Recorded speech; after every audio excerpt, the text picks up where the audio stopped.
جو بات گنتی کے کچھ دنوں سے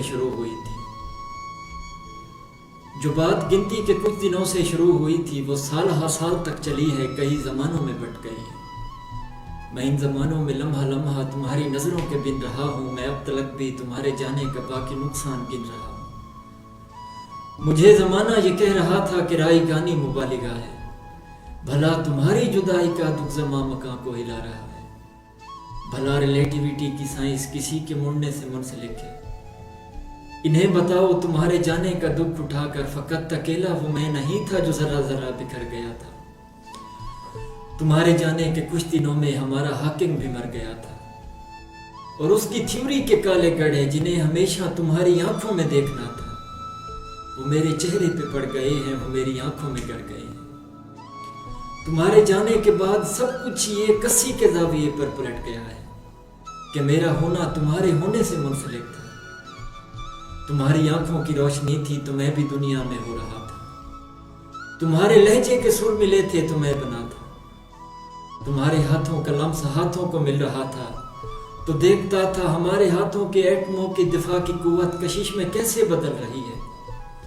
پر اب تمہاری نظر کہیں ہے، تمہارا لہجہ بھی اب نہیں ہے، تو تم بتاؤ میں کس طریقے سے اپنی ہستی کو نیستی سے جدا کروں گا۔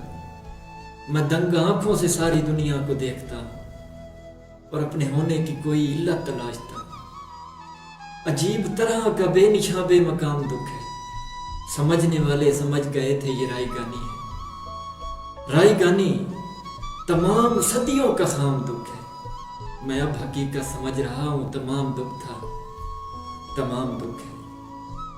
تمہیں بتاؤں کسی کے ہونے کا کوئی مقصد کوئی معنی کہیں نہیں ہے۔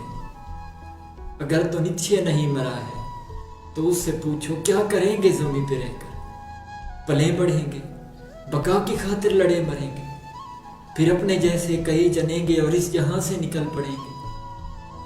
جنہیں جنیں گے وہ سب کے سب بھی یہی کریں گے، پلیں بڑھیں گے، لڑے مریں گے، پھر ان کے بچے اور ان کے بچے اور ان کے بچے۔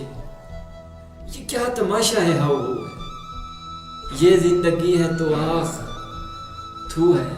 میں اس کراہت کے ساتھ کتنے زمان گزاروں، میں کس مروت میں رائی گانی کا دو گلے سے لگا کے رکھوں۔ تمہیں بتاؤں کہ یہ اذیت بھی بے پناہ ہے، میں ایسی حالت میں جس جگہ جتنے دن رہا ہوں، میں اب تلک بھی تمہارے جانے کا باقی نقصان گن رہا ہوں۔